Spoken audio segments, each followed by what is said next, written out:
Друзья, всем привет!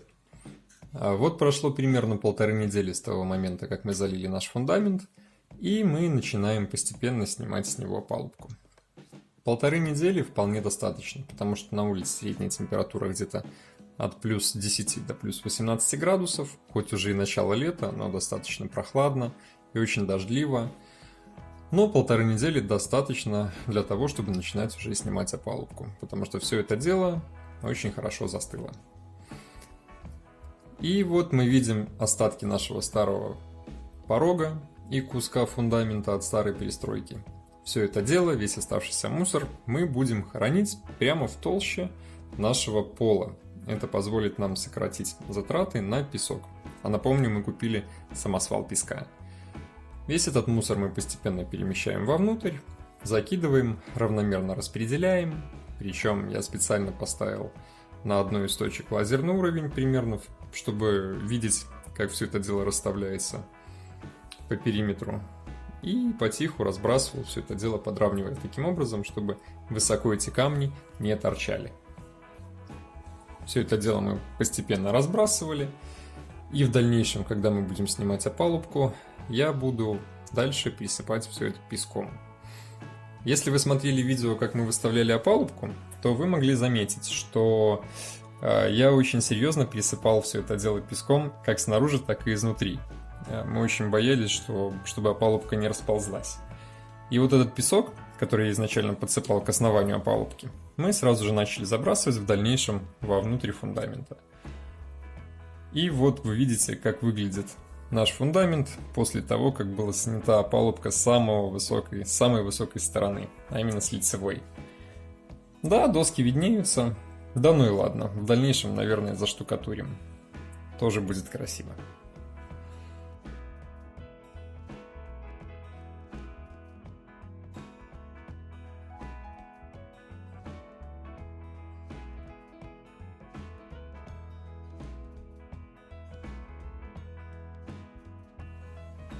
Дело потиху продвигается.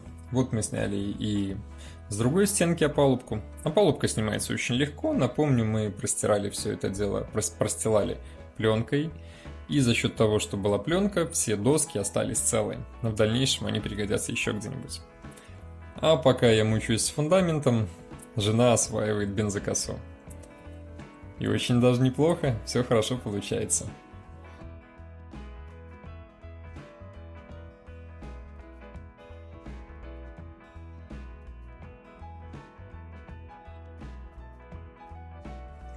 Наш участок. Вот так все это дело выглядит. Дожди идут, трава прет неимоверными темпами, поэтому приходится косить чуть ли не каждую неделю. Ну и вот на этом месте скоро будет наша кухня с туалетом. Очень хочется быстрее все это дело достроить. Вместительную машину иметь до безобразия удобно. В наши Санта-Фе первого поколения при сложенных задних сиденьях влазит 3 полные пачки пеноплекса. Но работа с фундаментом продолжается. После того, как мы закидали песок со всей внешней стороны опалубки и поснимали всю опалубку, начинаем постепенно завозить песок вовнутрь тачками. И равномерно все это дело там внутри разбрасывать. Кстати, в целом, чтобы полностью засыпать весь фундамент, шло действительно где-то половина 20-тонного самосвала песка. Засыпали 2 дня. Пришлось возить туда тележкой очень-очень много всего этого дела и постепенно разравнивать сначала досточкой, потом правилом, потом под уровень все это дело старались как-то более-менее выровнять. Но в дальнейшем, конечно же, трамбовали.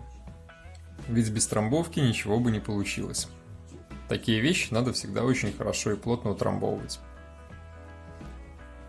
Для этих целей я взял 90-килограммовую трамбовку и начал с ней играться.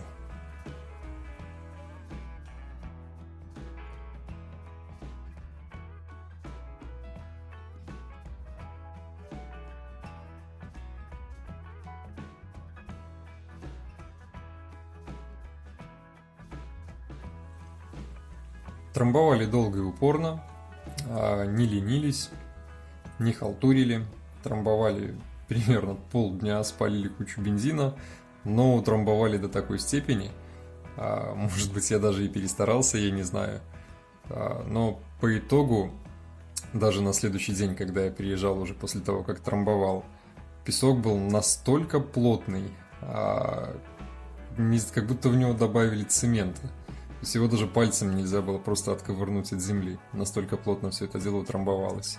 Но после того, как мы прошли трамбовкой, я еще из шланга немного полил его водой. Может, это дало такой эффект, не знаю.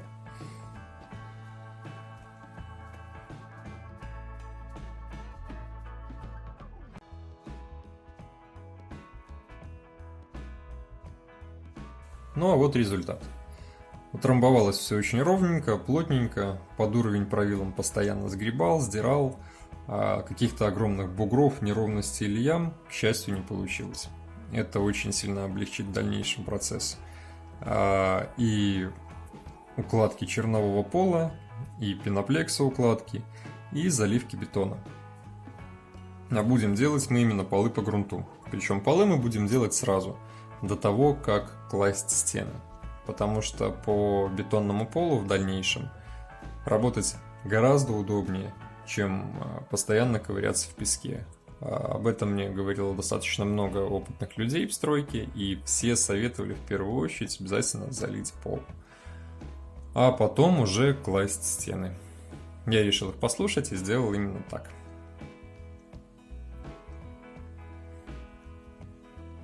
Вот такая красота у нас получилась.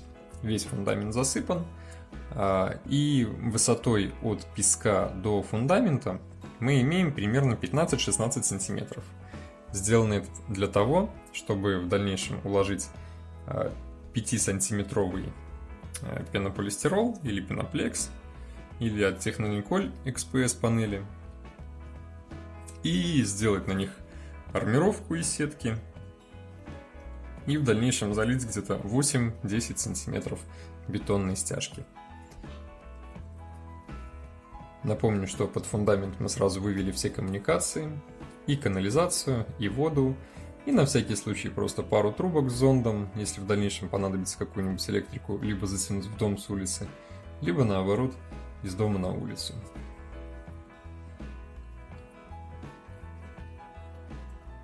Ну а вот были уже куплены панели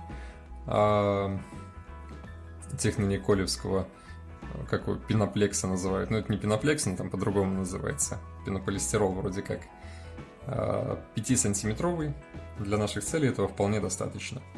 Сначала простилаем полностью песок пленкой, обычной вторичкой 120 микрон в 2 слоя. То есть мы ее изначально не разрезаем. Она у нас служит как первым слоем гидроизоляции. Прокладываем данную пленку, и в дальнейшем в эту пленку мы будем закладывать наш пенополистирол утеплитель. Сделано это специально с нахлестом на стены, чтобы от грунта не шла влага. И на все это дело укладываем наш утеплитель Технониколевский XPS. Или пеноплекс в простонародье, как его все называют. Укладываем его с небольшим перехлестом, как вы видите. Как говорят, ламинатная укладка. Каждую последующую панель, которая идет с краю, мы обрезаем и кидаем на противоположный угол. Таким образом у нас не образуется сильного нахлеста. Точнее, не нахлеста, а не образуется 4 стыка на углах. Это очень важно. Тогда он лежит ровненько. Все швы проклеиваем армированной лентой и пускаем по самому фундаменту сантиметровую демпферную ленту. Нужно это для того, чтобы пол намертво не был завязан с лентой фундамента. Так называемый плавающая стяжка или плавающий пол. Так его делать правильно. Иначе, если фундамент начнет подвижки, а я думаю, так или иначе он все равно немножко их начнет делать. Хотя стоит он на 15 сваях, чего будем двигаться, чтобы пол не лопнул. Хотя он и так не лопнет. У нас будет 10-миллиметровая стяжка, внутри которой будет заармирована сеткой. Ну а вот результат на данный момент.